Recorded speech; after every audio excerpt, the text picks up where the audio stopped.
వైవిధ్యభరితమైన సినిమాలను ఎంచుకోవడంలో నారా రోహిత్ది విశిష్ట శైలి.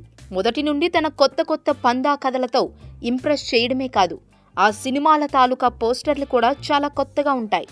ఇకపోతే ఇప్పుడు తన కొత్త సినిమా బాలకృష్ణుడు పోస్టర్తో కూడా తన విశిష్టతను చాటుకొని షాక్ ఇచ్చాడు. ఈ సినిమా పోస్టర్ను చూడగానే అసలు మనం రోహిత్నే చూస్తున్నామా అనేంత కొత్తగా ఉంది.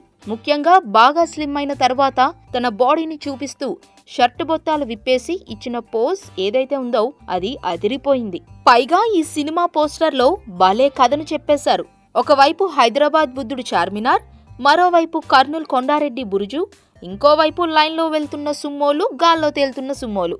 వావ్, ఇదంతా చూస్తుంటే ఇదో సీమ సంగ్రామం అనిపించట్లేదా? అనిపిస్తుంది.